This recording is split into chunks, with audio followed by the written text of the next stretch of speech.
যখন গোপীরা নিজের চরণের ধুলি নারদ মুনির নামাবলীর উপরে দিল। নামাবলী কারে কইব?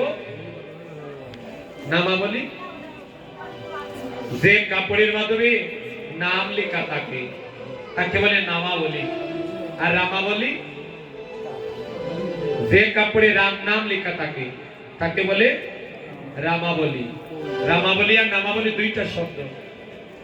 কৃষ্ণ নাম যেখানে থাকে তাকে বলা হয় নামাবলী, আর রাম নাম যে উত্তরিতে থাকে তাকে বলা হয় রামাবলী। তাহলে নামাবলীর উপরে যখন ব্রজগোপীরা চরণের ধুলি রাখলো, ওইদিকে যে কৃষ্ণের মাথায় যন্ত্রণা ছিল, নামাবলীর উপরে চরণ ধুলি রাখার সাথে সাথে কৃষ্ণের মাথার যন্ত্রণা দূর হয়ে গেল। হরিবল। কেন? এই যে আগে বললাম না, কৃষ্ণ হইতে কৃষ্ণের নাম বড়।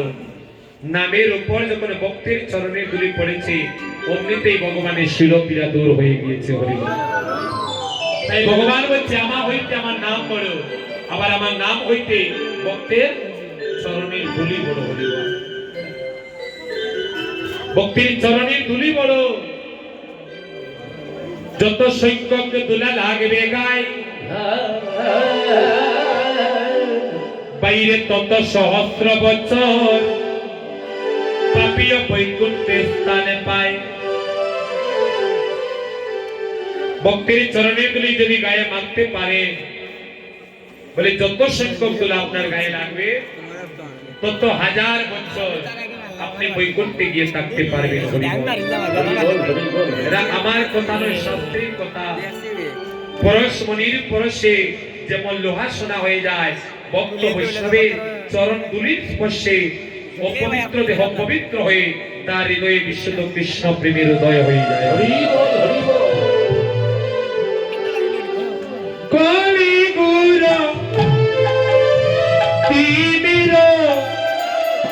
এবারে গোরা চলো জগজন ওরে কলি গুরু ত্রিবীর, এবারে গোরা চলো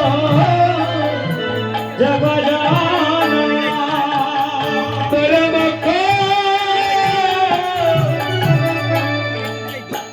করম রহু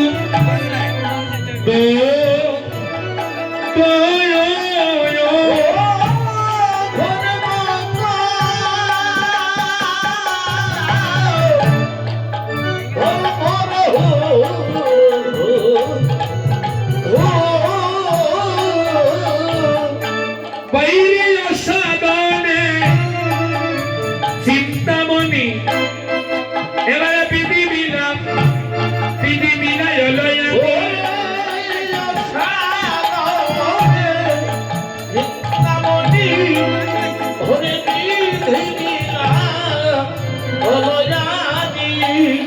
আমার গোরা বড় দয়া আর দয়ার ঠাকুর, আমার গোরা বড় দয়া দয়ার ভক্তমণ্ডলী, যে যুগটা চলছে ওই যুগের নাম কি বাবা? বর্তমান যুগের নাম কলিযুগ। বলে কলিযুগ কেমন? কলির স্বভাব কেমন? বলে কলি ঘুর তিমির গরাসলে জগজন ধর্ম করম রহদ। তিমির শব্দে অন্ধকার, গুর শব্দে গণ। কলিযুগটা হচ্ছে গুর অন্ধকারাচ্ছন্ন। কেন? বলে ধর্ম কর্মের লেশ মাত্রই কলিযুগে নাই। হরিবল হরিবল হরিবল। অন্নগত প্রাণ অল্প আয়ু, অল্প বুদ্ধি, অল্প জ্ঞানে কলির দিবে। কলির দিবে আমরা কলিহত জীব যারা মেয়েরা, কলিযুগের মানুষ অধর্মকে ধর্ম মনে করে আর ধর্মকে তারা অধর্ম মনে করে। হরিবল। দেখবেন কলিযুগে মানুষ সৎপথে চলতে চায় না। কেন? বলে সৎপথে চলে পদে পদে বিপদ থাকে। যারা ধর্মের পথে চলে না, যারা অসৎ পথে চলে তাদের বন্ধুর অভাব হয় না বাবা। আর যারা সৎ পথে চলে তারা বন্ধু খুঁজে পায় না। কীর্তনের আসর থেকে খেলার মাঠে নিয়ে যাবার মতো বন্ধু অনেক খুঁজে পাবেন। কীর্তনের আসর থেকে মন্দ জায়গায় নিয়ে যাবার মতো অনেক বন্ধু আপনার থাকবে, কিন্তু মন্দ জায়গা থেকে এই কীর্তন আসরে নিয়ে আসার মতো বন্ধুর বড়ই অভাব কলিযুগে। হরিবল, বড়ই অভাব কলিযুগে। মানুষ সাধুর সম্মান দেয় না। সাধু যদি রাস্তায় চলে লোকে দেখে পাগল ভাবে হাসাহাসি করে, তাই না? মালা তিলক দিয়ে রাস্তায় হাঁটেন, যে দেখবে আপনাকে মুস্কি মুস্কি হাসবে। কিন্তু বাবা এই কলিযুগে বড় সন্ত্রাসী যখন রাস্তায় হাঁটে, সামনে যে পড়ে যায় আগে আগে হাত তুলিয়ে সম্মান জানায়। হরিবল। কলিযুগে সাধুর সম্মান নাই, কিন্তু বড় সন্ত্রাসীকে সম্মান দেয়া হয়। কলিযুগে যদি বৈষ্ণব বাড়িতে আসে, কেউ ফুলের মালা দিয়ে বরণ করতে চায় না, কিন্তু যদি কোনো বড় রাজনীতিবিদ বাড়িতে আসে, অনেক টাকা খরচ করিয়া বড় বড় ফুলের তোড়া, ফুলের মালা নিয়ে আসা হয়। এই হচ্ছে কলিযুগ। আচ্ছা, এই কলিযুগে দুধের মূল্য বেশি না মদের মূল্য বেশি? কলিযুগে মদের মূল্য বেশি। মদ বিক্রেতা মদ বেচে লুকাইয়া, মানুষ দায় খুঁজিয়া। আর দুধ বিক্রেতা গ্রামে গ্রামে ঘুরে বেড়ায়, কিন্তু কয়জনে দুধ রাখতে চায়? হরিবল। কয়জনে দুধ রাখে? এখন তার গোয়ালারা গ্রামে গ্রামেও যায় না, ব্যবসা নেই, তারা আর বাইরে হয় না। তাহলে এই হচ্ছে কলিযুগ। কলিযুগে সব কিছু উল্টা। কলির প্রথম প্রবেশ হয়েছিল মহাভারতের একেবারে শেষ পরীক্ষিতের রাজ্যে। পরীক্ষিতের রাজ্যে সর্বপ্রথম কলির আবির্ভাব হয়। কলিকে সর্বপ্রথম দেখেছিলেন নারদ মুনি। রাস্তায় চলতে গিয়ে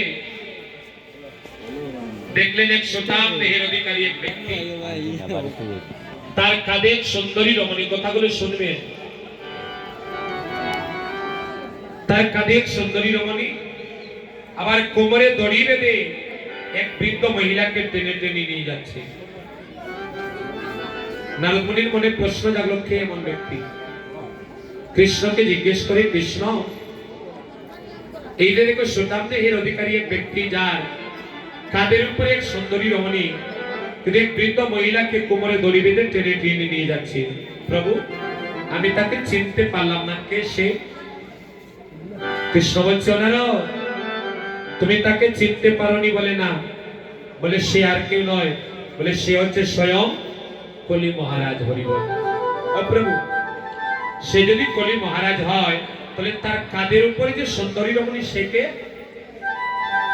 বলে সে আর কেউ নয়, সে হচ্ছে স্বয়ং কলি মহারাজের সহধর্মিণী বা স্ত্রী।